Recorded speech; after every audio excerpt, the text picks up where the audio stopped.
dan Pencatatan Sipil Dukcapil Kementerian Dalam Negeri, penduduk DKI Jakarta berjumlah 11,25 juta jiwa per 30 Juni 2021. Sementara data dari laman makrotrends.net, tahun 2021 Kuala Lumpur berpenghuni 8,2 juta jiwa penduduk. Tak heran jika kemacetan bisa melekat untuk nama Jakarta ketimbang Kuala Lumpur.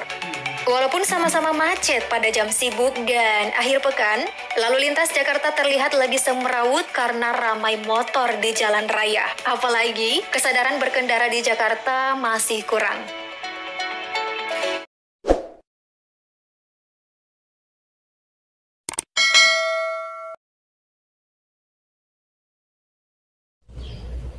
Sangat jauh berbeza. Begini perbandingan Jakarta vs Kuala Lumpur. Oke teman-teman, Assalamualaikum warahmatullahi wabarakatuh. Jumpa lagi bersama Gunawan Lombok. Dan channel Gunawan Lombok akan tentunya memberikan tentang informasi-informasi TKW dan TKI yang bekerja di luar negeri. Oke teman-teman, kali ini saya mau mereaction video sangat jauh berbeza. Begini perbandingan Jakarta vs Kuala Lumpur. Oke teman-teman, sebelum kita mulakan videonya, jangan lupa dukung support channel ini dengan cara subscribe, like, dan share. Oke teman-teman, seperti apa videonya perbezaan Jakarta dan Kuala Lumpur? Jom kita saksikan video reaction ini teman-teman. Ketiga negara ini memiliki banyak perbedaan, mulai dari infrastruktur, budaya, hingga jumlah penduduk. Nah, untuk Indonesia dan Malaysia dijuluki negara serumpun karena memiliki beberapa persamaan dan jaraknya pun saling berdekatan. Ibu kota kedua negara ini pun kerap disandingkan.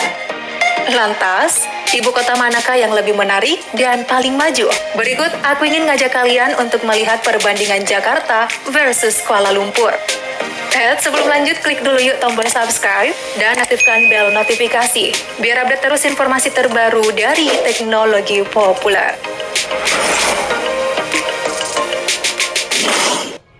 Kuala Lumpur didirikan tahun 1857 dengan luas wilayah 243 km persegi. Sedangkan Jakarta yang sudah lebih dulu ada sejak 22 Juni 1527 memiliki luas wilayah 661,5 km persegi. Jakarta jadi satu-satunya kota di Indonesia yang memiliki status setingkat provinsi. Dari laman databox.katadata, berdasarkan data Direktorat Jenderal Kependudukan dan Pencatatan Sipil Dukcapil Kementerian Dalam Negeri, penduduk DKI Jakarta berjumlah 11,25 juta jiwa per 30 Juni 2021. Sementara data dari laman makrotrends.net, tahun 2021 Kuala Lumpur berpenghuni 8,2 juta jiwa penduduk. Tak heran jika kemacetan bisa melekat untuk nama Jakarta ketimbang Kuala Lumpur. Walaupun sama-sama macet pada jam sibuk dan akhir pekan, lalu lintas Jakarta terlihat lebih semrawut karena ramai motor di jalan raya. Apalagi, kesadaran berkendara di Jakarta masih kurang.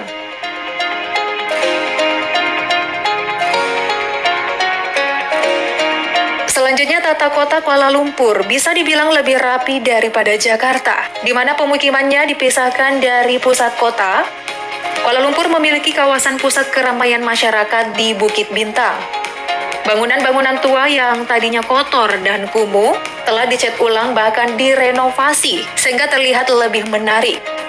Langit KL bahkan masih biru dan udaranya tidak pengap layaknya di Jakarta yang sesak dan padat.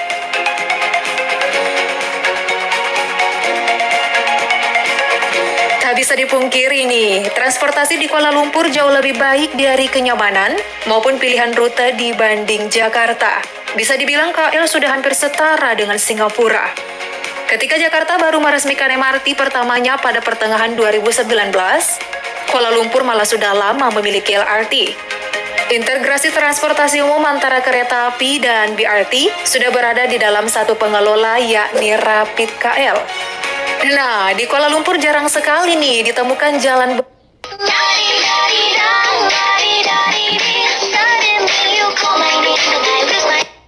berlubang, baik itu di jalan raya maupun jalan tol. Pejalan kaki saja nih ya, bisa dimanjakan dengan zebra cross yang jelas dan trotoar yang cukup nyaman. Nah, bagi para backpacker, kemungkinan jarang menemui kendala jika berkunjung ke Kuala Lumpur. Sebab, di sana tuh bahasa Inggris jauh lebih luas dan mudah digunakan daripada di Jakarta.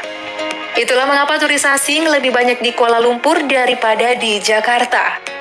Bandaranya saja, Bandara KLIA sudah banyak menyediakan fasilitas modern dengan kemudahan akses walaupun lokasinya jauh di luar kota. Namun, untuk pelayanan staf, harus diakui Bandara Soekarno-Hatta jauh lebih baik dari KLIA.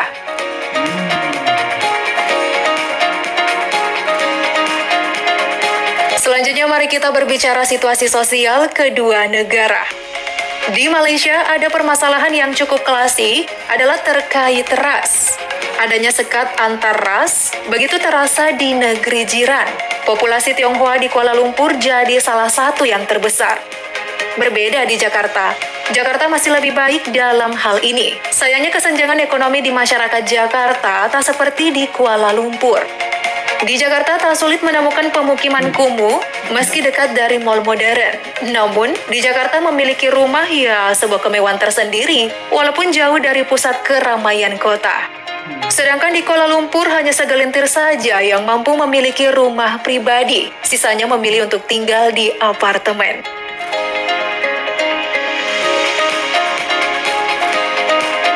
Next, dari segi infrastruktur, Kuala Lumpur boleh saja lebih baik, tapi untuk sektor pariwisata tidak jauh lebih baik dari Jakarta. Jakarta juga masih bisa diselamatkan dengan kekuatan ekonomi Indonesia yang memiliki sumber daya alam yang lebih baik. Nah, secara luas, Indonesia dikenal sebagai salah satu negara dengan banyaknya tempat wisata menarik di dunia. Tapi, jika kita sandingkan dengan Malaysia, juga tak kalah sih sebenarnya. Sebut saja Bali di Indonesia, Langkawi di Malaysia. Langkawi dan Bali sama-sama destinasi pantai dengan keindahan alam yang sangat cantik. Bedanya, Bali masuk ke jajaran destinasi wisata terpopuler di dunia. Yo, siapa sih yang tidak mengenal Bali? Bahkan tak sedikit wisatawan yang bilang lebih kenal Bali ketimbang Indonesia. Saking kerennya keindahan Bali. Nah, jika budaya Bali dipengaruhi oleh kebudayaan masyarakatnya mayoritas agama Hindu, Langkawi dipengaruhi oleh budaya Melayu yang mayoritas beragama Islam. Selain Bali, destinasi wisata lainnya milik Indonesia juga ada di Bandung, di mana versi Malaysia mungkin ada Cameron Highlands. Cameron Highlands dipenuhi hamparan kebun teh dan villa-villa cantik yang dibangun di masa kolonialisme Inggris. Ada juga Surabaya, salah satu kota bersejarah di Indonesia. Mirip Christchurch, Melaka di Malaysia. Keduanya sama-sama memiliki beragam alternatif wisata sejarah. Selain itu, cuaca keduanya juga cenderung panas. Jika Surabaya dikenal sebagai kota pahlawan, Melaka pun punya sejarah unik sebagai bagian dari wilayah Portugis di masa lampau. Kemudian ada juga nih wilayah Papua Barat dan Sabah. Sama-sama dikelilingi perairan cantik, sangat cocok lah untuk dijadikan spot diving. Wilayah hutan di kedua wilayah ini juga banyak yang belum terjamah. Kira-kira apa lagi ya tempat yang mirip dari dua negara ini?